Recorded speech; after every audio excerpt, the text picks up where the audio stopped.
quench America's thirst for hydrocarbons for years and reduce energy costs and reduce the dependence on foreign sources of energy if given the opportunities that America was founded upon.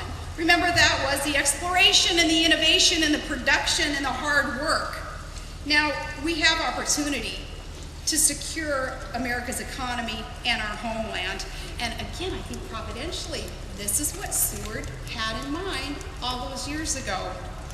We're certainly in favor of alternative energy up in Alaska, and I budgeted hundreds of millions of dollars in order to get us there. But America still needs a ready, sustainable, reliable source of oil and gas into the foreseeable future. And folks, it's reality. What is a fairy tale is to believe that we don't still need conventional domestic sources of energy. And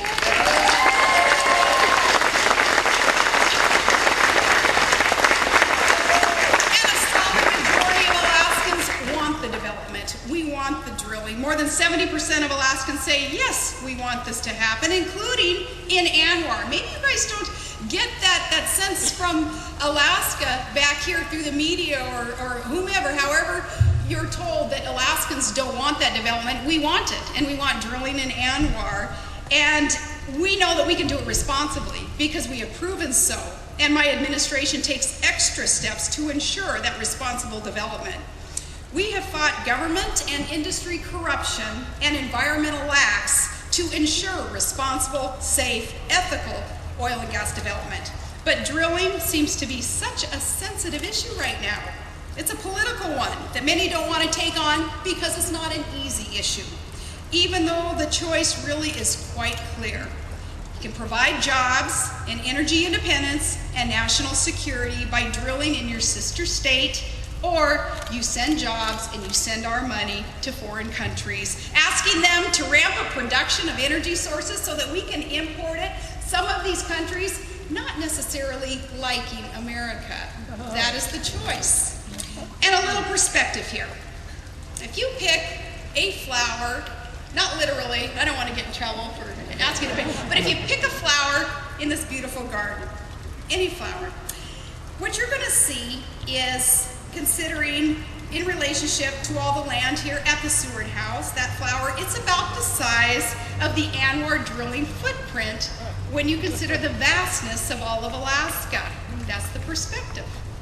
Now, Alaskans get tired of hearing that Washington bureaucrats know what's best for us.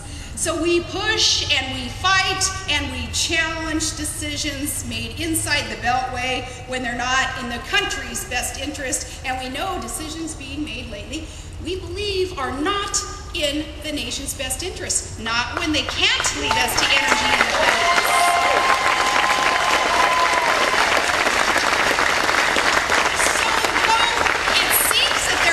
Attempts to try to make some from Alaska sit down and shut up. We're not going to sit down and shut up.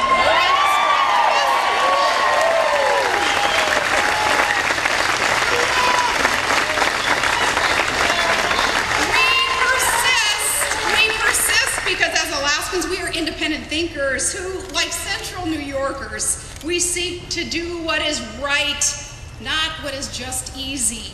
And it seems when government moves out of the way, that's when progress can happen. That's how we got forward movement on Alaska's proposal to build a natural gas pipeline. My administration, we've introduced, with protections for Alaska, free market competition, imagine that today, free market competition, to move our trillions and trillions of cubic feet of natural gas into these hungry markets in the lower 48.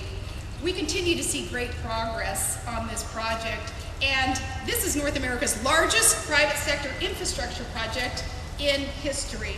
And we believe that gas will flow within the decade, and what we got to make sure, though, is federal government allowing the opportunity to tap our resources to feed to you. And it's promising news that we get to announce very shortly. I can't wait until you hear about this progress very shortly. See, what we want to do, we want to work towards finding solutions and not contributing to more of the nation's problems. So,